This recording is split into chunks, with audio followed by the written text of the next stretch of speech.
What will the iPhone 17 be like compared to the iPhone 16? What to expect?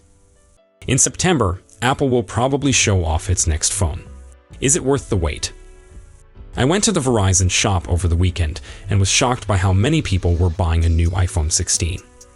I really wanted to say, are you sure you don't want to wait and see what Apple has planned for the iPhone 17? It's probably best to wait until September, when the iPhone 17 is expected to come out. You can either buy the new phone or obtain the iPhone 16 at a lower price. We don't know for sure if the iPhone 17 exists yet, and Apple hasn't given us any official specs or features. However, here's how it might stack up against the iPhone 16 based on rumors and speculation. A comparison of the most important rumored specs for the iPhone 16 and iPhone 17. We still don't have any definitive facts about the iPhone 17, but that hasn't prevented the rumor mill from spinning and supposed leaks from making the rounds.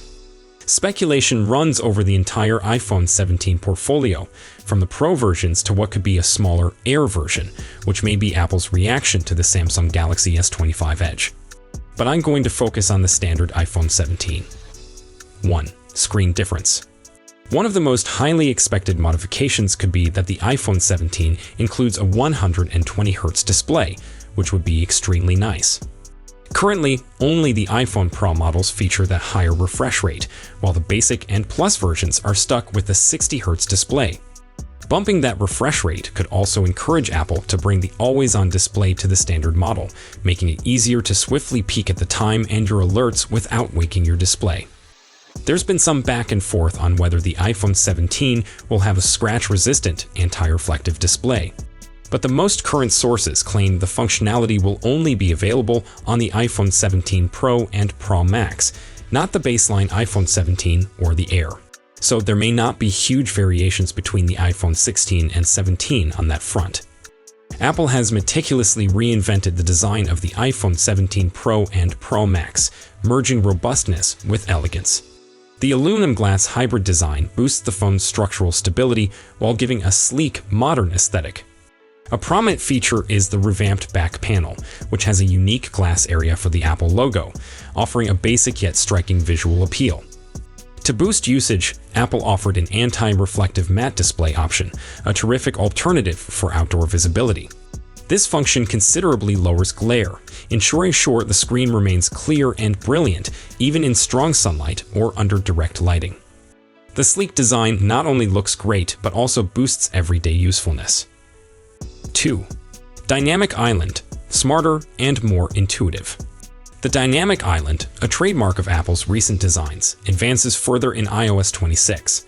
While the hardware remains consistent, software updates broaden its capability, making it more versatile than ever. The redesigned Dynamic Island combines smoothly with notifications, apps, and multitasking, giving a more intuitive and engaging user experience. Users should expect smoother transitions, better app interactions, and enhanced multitasking capabilities. Whether you're monitoring notifications or jumping between apps, the Dynamic Island adapts to your demands, offering a fluid and effective workflow. 3. Camera differences. It's probable the iPhone 17's selfie camera will get a raise to 24 megapixels instead of the current 12 megapixels seen in the iPhone 16's front-facing shooter. Megapixels aren't the only determining factor for good quality images, but if it is an advance, that might make capturing selfies or shooting videos for social media on the front-facing camera less of a sacrifice. There's also been considerable debate about the camera boost on Apple's forthcoming iPhone series. It's likely that only the Pro model's cameras will be tucked in a new, bigger display that runs horizontally across the back of the phone, and that the Basic will maintain a similar camera configuration to the iPhone 16. Only time will tell. 4. Design discrepancies. Rumors say that like the iPhone 16, the iPhone 17 will have an aluminum frame. In fact, it's possible that'll be the case for the entire range, save from the iPhone 17 Air, which could have a titanium frame to make it lighter. There have also been claims that the iPhone 17 will use a new small metalens technology for the proximity sensor, which might lower the size of the Face ID sensor and the Dynamic Island. That could give significantly extra real estate to the top of the 17's display. 5. Processor and RAM. One major aspect that can remain unchanged across both phones is the processor. The iPhone 17 is speculated to have an A18 chip, just as the iPhone 16. With Apple's aspirations to enhance its Apple Intelligence suite of AI capabilities, it's feasible the iPhone 17 series might come with 12 gigs of RAM instead of the present 8 gigs, or at least part of it could. In April, analyst Ming Chi Kuo predicted the iPhone 17 Air and Pro variants would wear 12 gigs of RAM, but that Apple was still contemplating whether to equip the baseline model with that greater amount too. In May, analyst Jeff Pu suggested the baseline would remain at 8 gigs. We'll have to wait to see what Apple ultimately chooses. Speaking of Apple Intelligence, a new AI-powered adaptive power feature launching with iOS 26 can help conserve the battery by making small performance adjustments, including allowing some activities to take a little longer, according to Apple. The next iPhone is expected to arrive with the forthcoming operating system on board, but you'll also be able to download iOS 26 on the iPhone 16, as well as some previous iPhones, once it becomes accessible publicly. That should assist to stretch your battery life on either device. 6. Color options.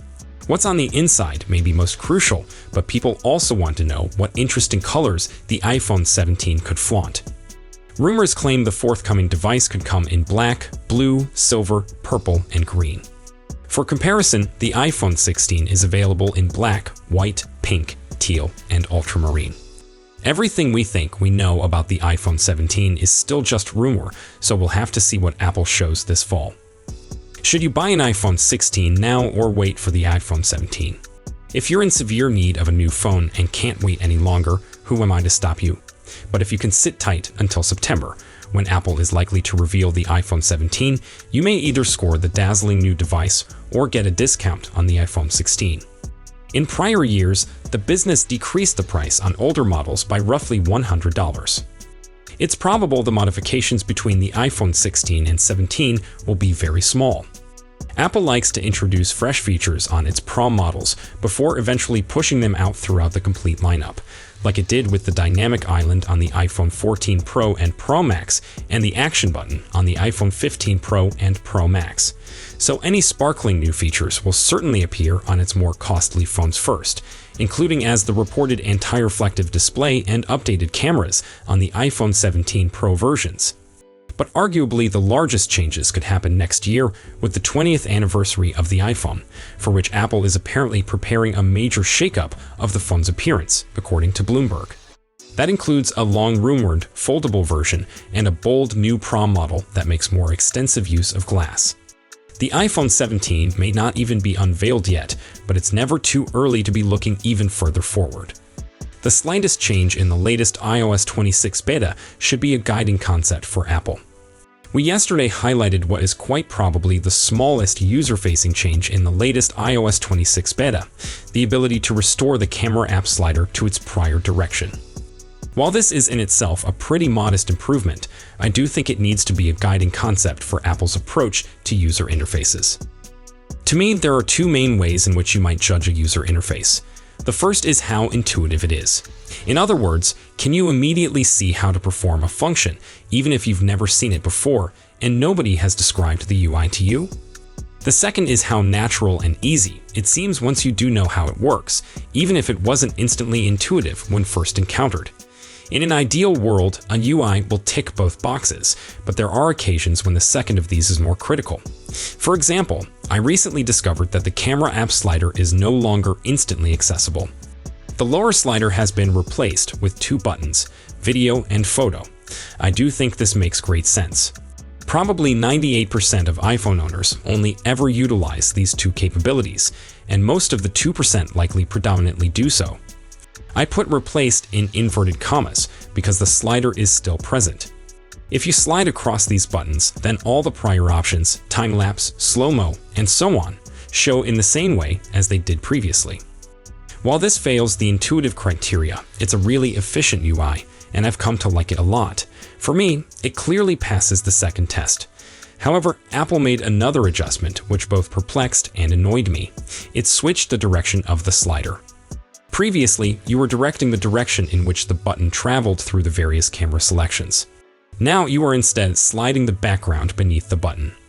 One may argue that this is more consistent among Apple devices. Think of the Mac trackpad, for example, and we are scrolling the content beneath our fingers. It's the same while scrolling in iOS. The new default camera slider functions in the same way. All the same, this doesn't feel to me like scrolling, and I have too many years of muscle memory to want to make this adjustment. I'm definitely not the only person to grumble about this, as the current iOS beta contains a settings toggle to restore back to what Apple calls classic switching.